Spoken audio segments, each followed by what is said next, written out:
and always focusing on symptoms and treatment thereof, rather than on root causes and resolution thereof. There's a big difference. The big difference is with resolution of the root cause, you eliminate the problem. With treatment of the symptom, you hang on to the problem. You're treating or making the symptoms bearable without ever finding a solution.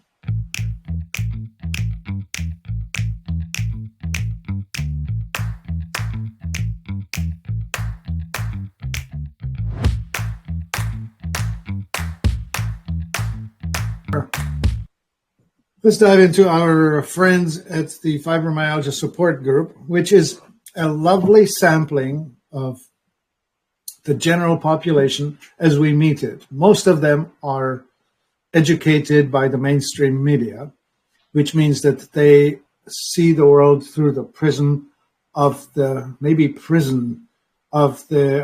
mainstream medical system, the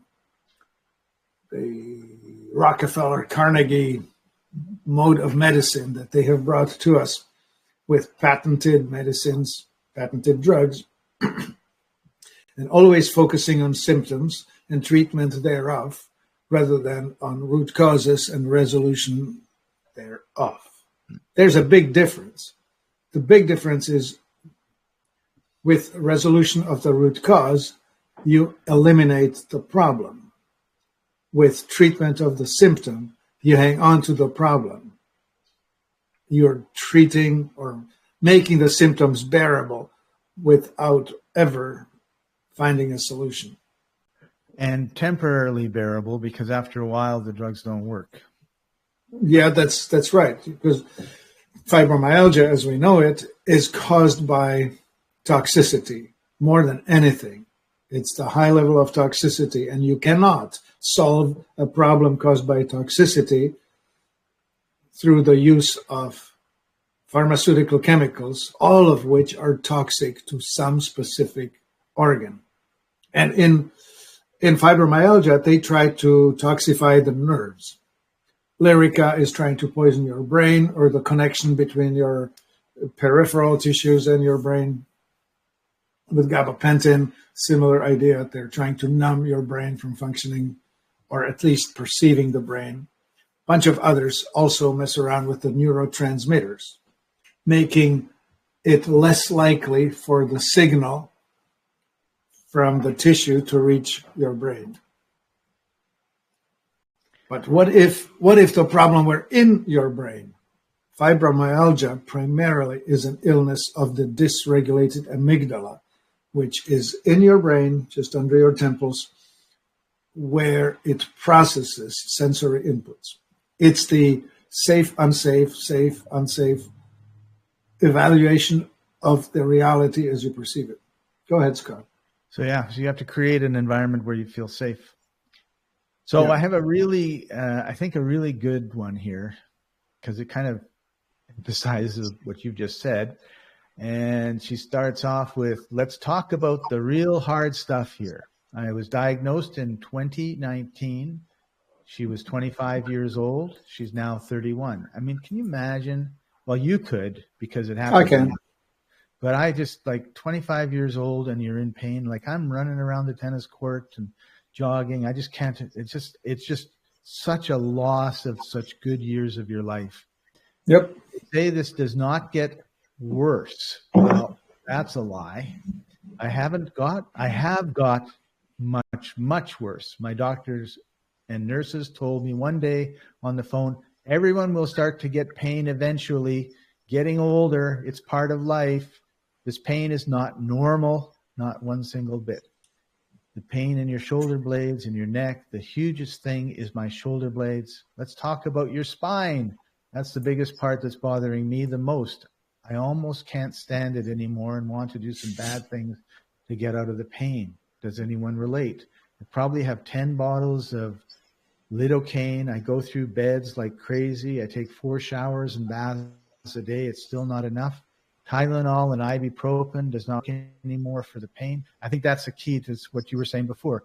does not work anymore. So it was a temporary fix. Gabapentin doesn't work. I've exhausted all antidepressants I'm on. Notriptyline, it doesn't work, but causes insomnia. I had influenza A in January that actually sent me into SVT. The weirdest, bizarre thing is that I had a 102 temperature. I felt off. I was coughing with chest pain and was even given nitro. I had no pain. I just had a severe headache. My doctor asked me the first time and first time I was shocked. What can you give me for pain since I already gave? Oh, I guess he said, what can I give you for pain since I already gave you Tylenol for the fever? And she says, what do you mean? He said, what can I give you for the pain? I have morphine, hydromorphine, or fentanyl. Oh my goodness. We just arrested a trucker driving across the border with 50 kilograms of fentanyl. I said, well, morphine makes me super dizzy. So he gave me hydromorphine and I had no pain for 2 days. The first time I felt alive, but I still had the flu. I was completely pain-free. Then boom, pain back. My doctor will not prescribe me any pain medication. I've been seeing her 7 years now. I went to pain management. They said, rest my mind and it will go away. I didn't even ask for pain medicine. I wanted to try injections. He said, nope, those don't work. Nothing is working. No point, and sent me on my way. I don't understand. So they just want people to say, okay, I'm done. I'm checking out. I'm in so much pain that I become manic. Like I'm not even bipolar, but I have so much pain, I'm manic. I'm lashing out on everybody around me because I have myself in so much pain that now I'm mean, and with a crying emoji. I tried so many supplements, wasted so much money, biofreeze in my room, blah, blah, blah. And so there you go. Like if you're going to be trying to put a Band-Aid on, a massive sore, that's not going to help.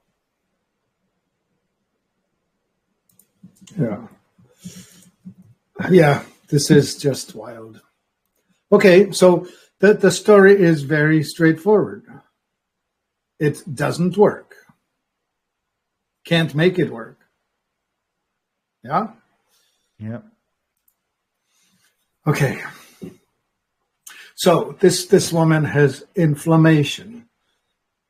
Pain is one of the symptoms of inflammation, but there are more. Redness, heat, swelling, pain, loss of function, all of which is accompanying the body's attempt to replace bad cells or worn out cells with healthy cells, normal cells. That, of course, is now happening body-wide. So it's a big problem because there's too many resources devoted to repairs and not enough resources available for living. I actually remember chronic pain. I spent several years in it. My life started with getting mercury into my body at 25. By 26, my back was out. By 27, it was out multiple times a year, and so on. So I lasted until about age 35, 36. So I was really hanging on to the mainstream. I tried everything. I tried the general practitioner, the orthopedic surgeon. Then I went to the chiropractors and the naturopaths. And then I tried all kinds of esoteric stuff. I could list it for 10 minutes, all the different things I've tried. None of it worked. So I think at about 35, I just had this meeting with myself that said, if you go like this, you're going to suicide. I was getting ready for that, but I had 2 children and a wife, and I thought that's just so selfish. I need to solve it instead. So I did. I decided to learn how the body really works, because my degree is in management consulting. And in management consulting, and I was in that field, we always ask, what is the cause here? If we see a problem, we see a problem, we say, why is the problem there? So to give an example, You come to the doctor and say, "Doctor, there's smoke coming in my bedroom window." And the doctor says, "Well, we have a fan that we can put near the window. It will blow it out. And if that's not enough, we could put in a filter. We'll put a filter in the window." The approach that you need to take is this. Stick your head out the window. Is your porch on fire? Okay. Now, in a human health kind of concept, that is, I always talk about toxicity, malnutrition, stagnation, and trauma. All of these are involved. They're like the four wheels on your car, four legs under your table. Any one of them could be the problem one. If you have a flat tire or underinflated tire on your car, if it's underinflated, the ride is compromised. If it's flat, you're going nowhere. And it's just one of the four. And then the wheel falls off, and then you're in trouble. But anyway, you need to solve this. You need to solve for root causes. All that you described, every one of those drugs and visits to the ER and all of that, that's a dead-end street. I promise and guarantee you. Here's why. Fibromyalgia is an illness of many, many symptoms. Many. But Western drugs are designed to deal with one symptom. So if you take this for the head pain and this for the neck pain and this for the whatever, right? Like you start taking different drugs.